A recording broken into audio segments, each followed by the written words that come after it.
हनुमान जी के जीवन के ऐसे कई रोचक प्रसंग हैं जिनसे जीवन में प्रेरणा मिलती है। आज इस वीडियो में हम जानते हैं ऐसी ही कुछ रोचक बातों के बारे में कि आखिर हनुमान जी सिंदूर क्यों पसंद करते हैं। हनुमान जी की पूजा महिलाओं को क्यों नहीं करनी चाहिए। साथ ही ये भी जानेंगे कि नटखट नन्हे मारुति ने ऐसा क्या किया कि उनका नाम हनुमान रख दिया गया। श्री हनुमान क्यों हुए सिंदूरी। शास्त्रों में इस विषय में जानकारी दी गई है कि जब रावण को मारकर राम जी सीता जी को लेकर अयोध्या आए थे, तब हनुमान जी ने भी भगवान राम और माता सीता के साथ आने की जिद की। राम ने उन्हें बहुत रोका, लेकिन हनुमान जी थे कि अपने जीवन को श्री राम की सेवा करके ही बिताना चाहते थे। श्री हनुमान दिन रात यही प्रयास करते थे कि कैसे श्री राम को खुश रखा जाए। एक बार उन्होंने माता सीता को मांग में सिंदूर भरते हुए देखा, तो माता सीता से इसका कारण पूछ लिया। माता सीता ने उनसे कहा कि वह प्रभु राम को प्रसन्न रखने के लिए सिंदूर लगाती हैं। हनुमान जी को श्री राम को प्रसन्न करने की ये युक्ति बहुत भा गई। उन्होंने सिंदूर का एक बड़ा बक्सा लिया और स्वयं के ऊपर उड़ेल लिया और श्री राम के सामने पहुंच गए। तब श्री राम उनको इस तरह से देखकर आश्चर्य में पड़ गए। उन्होंने हनुमान से इसका कारण पूछा। हनुमान जी ने श्री राम से कहा कि प्रभु, मैंने आपकी प्रसन्नता के लिए ये किया है। सिंदूर लगाने के कारण ही आप माता सीता से बहुत प्रसन्न रहते हो। अब आप मुझसे भी उतने ही प्रसन्न रहना। तब श्री राम को अपने भोले भाले भक्त हनुमान की युक्ति पर बहुत हंसी आई और सचमुच हनुमान के लिए श्री राम के मन में जगह और गहरी हो गई। क्यों नहीं करना चाहिए महिलाओं को हनुमान जी की पूजा। हनुमान जी सदा ब्रह्मचारी रहें। शास्त्रों में हनुमान जी की शादी होने का वर्णन मिलता है, लेकिन ये शादी भी हनुमान जी ने वैवाहिक सुख प्राप्त करने की इच्छा से नहीं की, बल्कि उन 4 प्रमुख विद्याओं की प्राप्ति के लिए की थी, जिन विद्याओं का ज्ञान केवल एक विवाहित को ही दिया जा सकता था।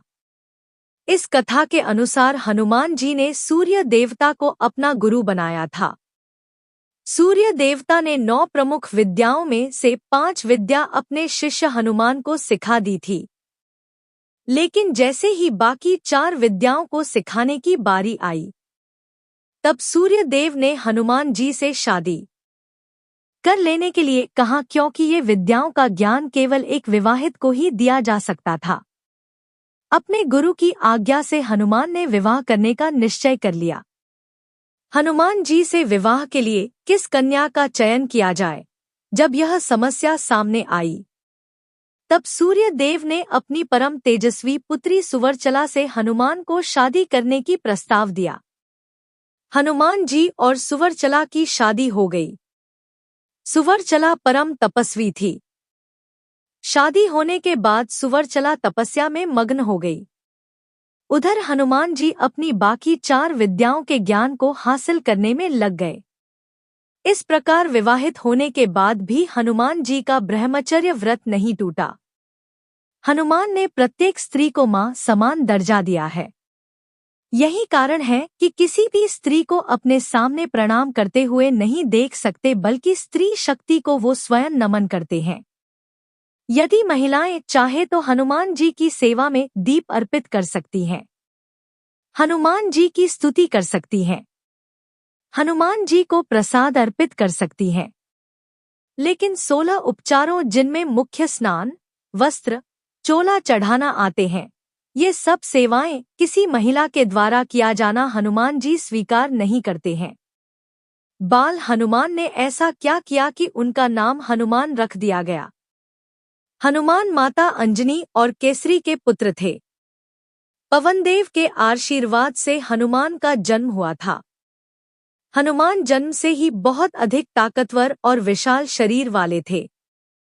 हनुमान के बचपन का नाम मारुति था। एक बार मारुति ने सूर्य देवता को देखकर फल समझ लिया। और तेजी से सूर्य देवता की ओर पहुंचकर उन्हें निगलने की कोशिश में अपना मुंह बड़ा कर लिया। इंद्रदेव ने मारुति को ऐसा करता देखा तो अपना वज्र उन पर छोड़ दिया। वज्र जाकर मारुति की हनु यानी कि ठोड़ी पर लगा। वज्र लगते ही नन्हे मारुति बेहोश हो गए। यह देख उनके पालक पिता पवनदेव को गुस्सा आ गया, जिससे उन्होंने सारे संसार में पवन का बहना रोक दिया। जीवन पानी बिना भी कुछ समय तक रह सकता है, लेकिन प्राणवायु बिना तो एक क्षण नहीं। इसलिए इंद्र ने पवनदेव को तुरंत मनाया। इसके बाद नन्हे मारुति को सभी देवताओं ने अपनी ओर से शक्तियां प्रदान की। सूर्य देवता के तेज अंश प्रदान करने के कारण ही हनुमान बुद्धि संपन्न हुए। वज्र मारुति के हनु पर लगा था, जिसके कारण ही उनका नाम हनुमान हुआ।